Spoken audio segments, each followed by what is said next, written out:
में माहिर है, किडनी लेकर बेटी को टिकट उन्होंने दिया है। अब ये जिसके गोद में बैठे हुए हैं उसका तो प्रभाव तो उनके ऊपर पड़ेगा ही। और ये उलुल जुलुल जो बयान दे रहे हैं वो जो आदरणीय लालू प्रसाद यादव जी जो है सामाजिक न्याय का पुरोधा है और सामाजिक न्याय के तौर पर जिसकी जितना भागीदारी है उसको उतना लोकसभा चुनाव में हिस्सेदारी दे रहे हैं। तो सम्राट चौधरी जी का ज़मीन जो है घिसक चुका है, उनके पैर के नीचे कुछ भी नहीं है। और मर्जवंशी और कोयरी समाज का जिस जाति का वो राजनीति कर रहे हैं वो जात उनको पूरी तरह से इग्नोर कर दिया है। इसलिए वो समझिए कि बिल्कुल घबराए हुए हैं। और घबराए हुए ही नहीं है, हमको लगता है कि उनका मतलब कि जो माइंड डिस्टर्ब हो गया है और जिसका मानसिक संतुलन खो दिए हैं।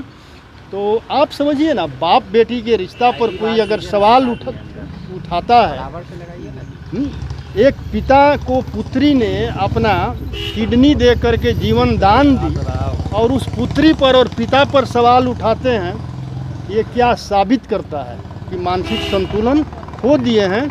आज जिसके गोद में बैठे हुए हैं वो मौर्य वंश का जो है राजा बृहदत्त का हत्या जो पुष्यमित्र शुंग ने किया और मौर्य वंश का वो बोलते हैं कि मैं मौर्य वंशी हूँ, मैं सम्राट अशोक का वंशज हूँ और पुष्यमित्र के शुंग में बैठे उनके गोद में बैठे हुए हैं। तो अभी पूरे बिहार के कोयरी समाज जो है मौर्यवंशी समाज आदरणीय लालू प्रसाद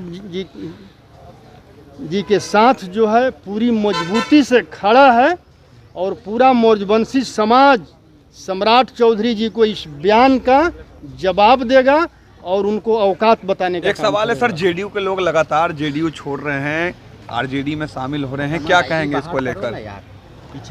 अब जेडीयू में कुछ रहा नहीं। जो जेडीयू छोड़कर आरजेडी में आ रहे हैं या जो हैं वो भी चुनाव बाद आएंगे, क्योंकि जेडीयू में अब कुछ रहा नहीं, ना कोई जनाधार है और ना कोई आधार है। एक सवाल है, बीजेपी के नेता लगातार ये कह रहे हैं कि 40 का 40 सीट उन लोगों के खाते में आएगा। किसके दम पर? किसके दम? मोदी के दम पे। अब की बार मोदी की गारंटी की बात कर रहे हैं वो लोग। क्या गारंटी है मोदी का? बताने का काम करेंगे बीजेपी वाले। मोदी ने गारंटी दिए थे कि जब मैं सत्ता में आऊंगा तो प्रति वर्ष 2 करोड़ बेरोजगार युवाओं को नौकरी दूंगा। क्या उसने दिया? गारंटी पूरा किया। मैं सत्ता में आऊंगा तो विदेश से काला धन लाऊंगा, एक एक गरीब के खाते में 15-15 लाख पड़ेगा। क्या उन्होंने गारंटी पूरा किया?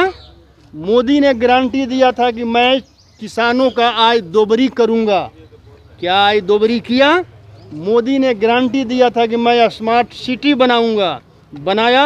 बुलेट ट्रेन चलाऊंगा, चलाया। उसने कहा था कि मैं ट्रेन में चाय बेचा हूँ, प्लेटफार्म पर चाय बेचा हूँ, मैं देश को बिकने नहीं दूंगा और सारे देश को बेच दिया। कोई भी व्यक्ति नरेंद्र मोदी जी को बराबर से लगाइए, कोई भी नरेंद्र मोदी जी को चाय बेचते हुए देखा है? देखा है? और रेलवे बेचते हुए? तो क्या गारंटी है मोदी का? मोदी जी का गारंटी है कि ओबरी हमको ला दो और पूरे देश को बेचकर और मेरा क्या है झोला उठाऊंगा, चल दूंगा। ठीक है।